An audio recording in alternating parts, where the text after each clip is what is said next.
Pour cette 23e journée de Pro D2, Bourgoin 9e recevait Dax, 14e sur sa pelouse fétiche de Pierre Rajon. Lors de la journée précédente, les Bergaliens avaient pris une belle option sur le maintien en battant Albi chez lui. Avant le coup d'envoi, une minute d'applaudissements était observée à la mémoire de Serge Kampf, grande figure du rugby français et des Barbarians. Dax, qui avait besoin de points pour se maintenir, rentrait bien dans le match. Sur les 22 mètres, Adrien Beau tentait une passe sur l'extérieur pour Delaye, mais l'arrière Jérôme Bosviel interceptait. Après une course de 15 mètres, l'arrière était pris et pouvait libérer son ballon. Sous pression, Jordan Michalet tapait un joli coup de pied dans le dos de la défense d'Aquoise pour Mathieu Nicolas.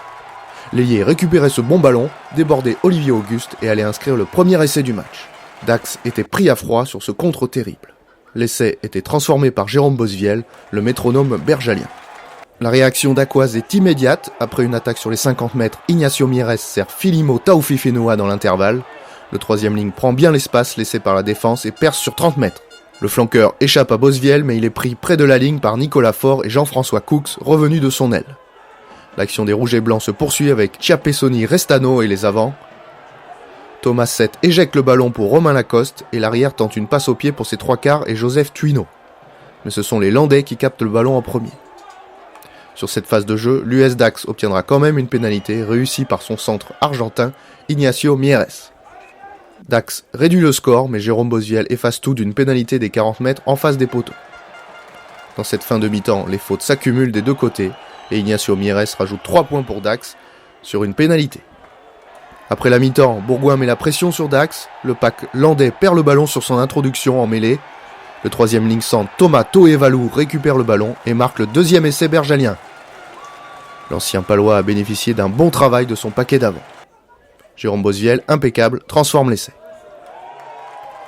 Bourgoin pourrait presque songer au bonus offensif, mais l'US Dax revient devant la ligne d'essai iséroise. Après plusieurs charges de ses avant-auras, Adrien Beau change de côté. Julien Perrelong fait une passe sautée pour Nakalevu qui sert Ignacio Mieres. L'Argentin peut transmettre à Romain Lacoste. L'arrière finit cette très belle action en crochetant les derniers défenseurs bergaliens pris de vitesse. Ignacio Mieres, l'ancien joueur de l'USAP et du Stade français, transforme. Mais les Landais font trop de fautes pour rester au contact du CSBJ.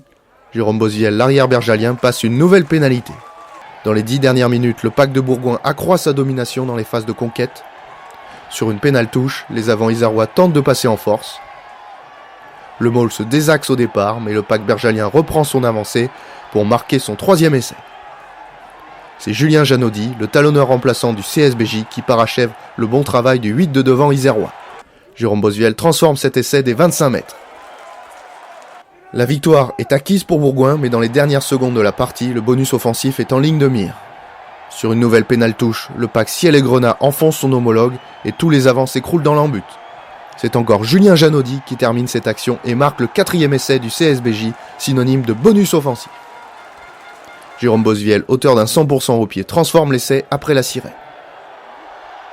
Bourgoin l'emporte 34-13 avec le bonus offensif face à l'US Dax et peut respirer, contrairement aux Landais qui devront encore batailler pour se maintenir.